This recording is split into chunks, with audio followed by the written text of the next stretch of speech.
Santoral 18 de septiembre, San José Cupertino, año 1663. José nació en 1603 en el pequeño pueblo italiano llamado Cupertino.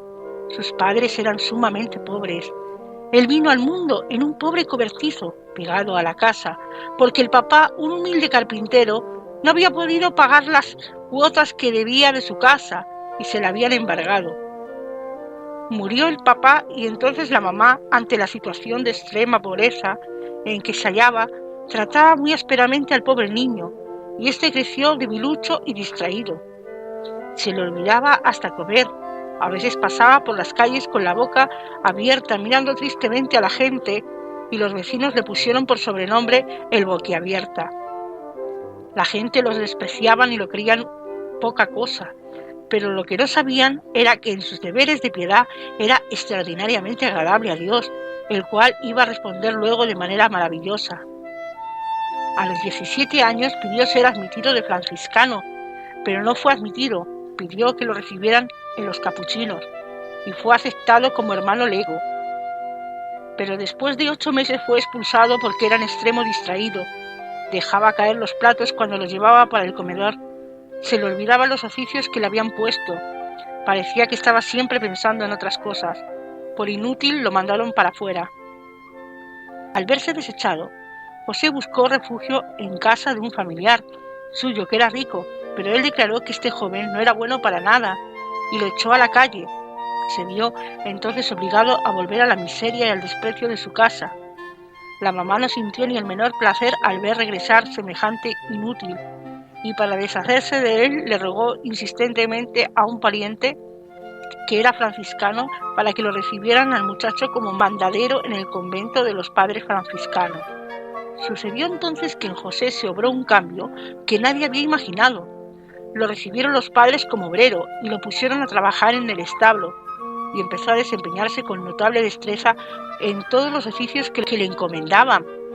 Pronto, con su humildad y su amabilidad, con su espíritu de penitencia y su amor por la oración, se fue ganando la estimación y el aprecio de los religiosos, y en 1625, por votación unánime de todos los frailes de esta comunidad, fue admitido como religioso franciscano. Lo pusieron a estudiar para presentarse al sacerdocio, pero le sucedía que cuando iban a presentar exámenes se trababa todo y no era capaz de responder. Llegó uno de los exámenes finales y el pobre fray José, la única frase del Evangelio que era capaz de explicar completamente bien era aquella que decía: «Bendito el fruto de tu vientre, Jesús». El jefe de los examinadores dijo: «Voy a abrir el Evangelio y la primera frase que salga será la que tiene que explicar». Y salió precisamente la única frase que el cupertino sabía perfectamente: «Bendito sea el fruto de tu vientre». Llegó al fin el examen definitivo, en el cual sí se decidía quiénes sí serían ordenados, y los primeros 10 que examinó el obispo respondieron tan maravillosamente bien todas las preguntas que el obispo suspendió el examen diciendo: «¿Para qué seguir examinando a los demás si todos se encuentran tan formidablemente preparados?».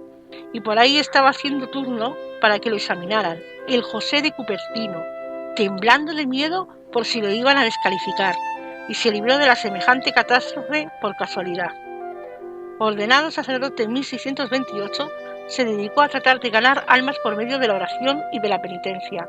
Sabía que no tenía cualidades especiales para predicar ni para enseñar, pero entonces suplía estas deficiencias ofreciendo grandes penitencias y muchas oraciones por los pecadores. Jamás comía carne ni bebía ninguna clase de licor. Ayunaba a pan y agua muchos días. Se dedicaba con gran esfuerzo y consagración a los trabajos manuales del convento, que era para lo único que se sentía capacitado.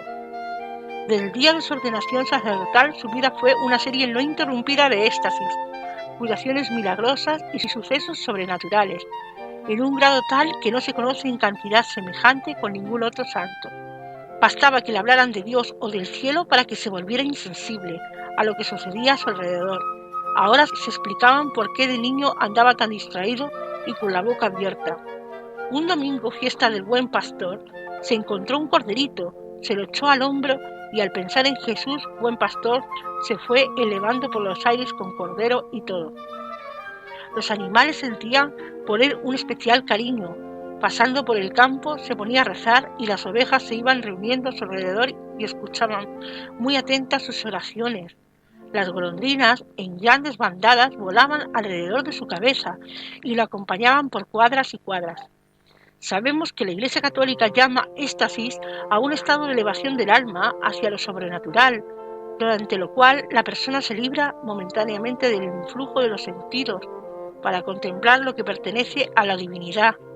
San José de Cupertino quedaba en éxtasis con mucha frecuencia durante la Santa Misa cuando estaba rezando los salmos de la Sagrada Biblia. Durante los 17 años que estuvo en el convento de Grotela, sus compañeros de comunidad presenciaron 70 éxtasis de este santo.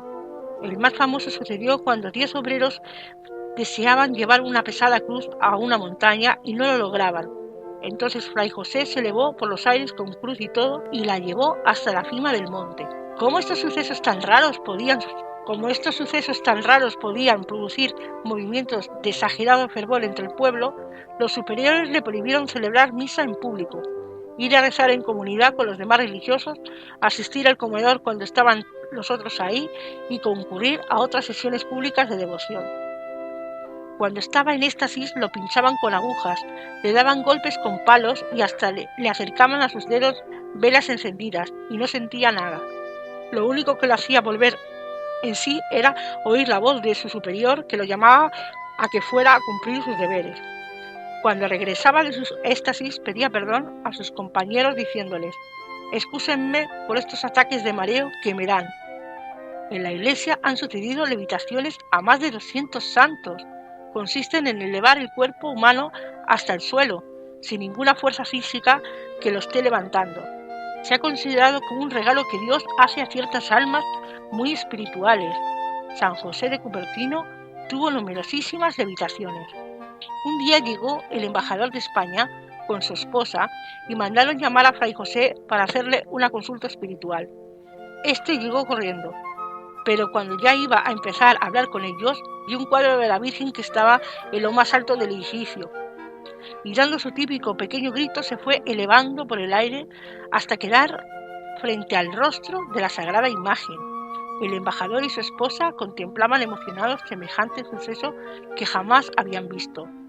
El santo rezó unos momentos y luego descendió suavemente al suelo, y como avergonzado subió corriendo a su habitación y ya no bajó más ese día.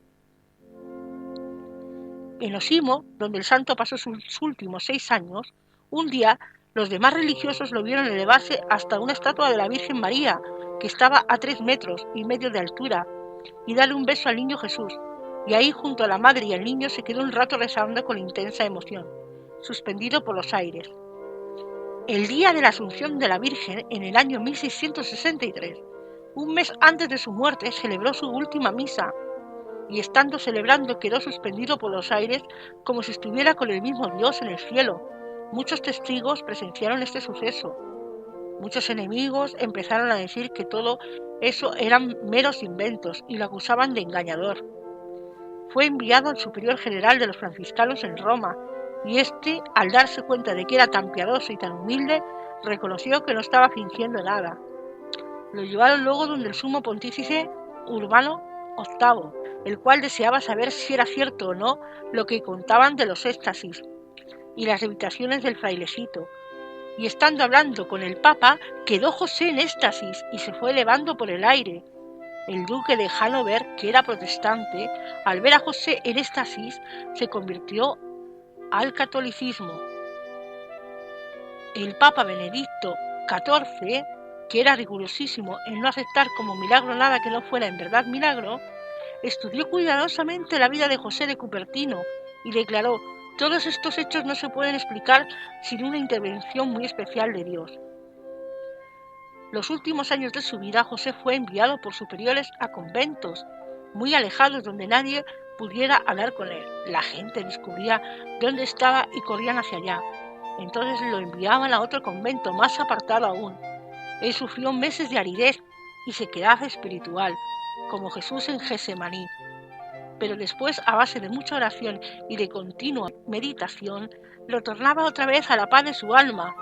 A los que le consultaban problemas espirituales les daba siempre un remedio: rezar, no cansarse nunca de rezar, que Dios no es sordo ni el cielo es de bronce. Todo el que pide, recibe. Murió el 18 de septiembre de 1663, a la edad de 60 años. Que Dios nos enseñe con estos hechos tan maravillosos, que Él siempre enaltece a los que son humildes y los llena de gracia y bendiciones.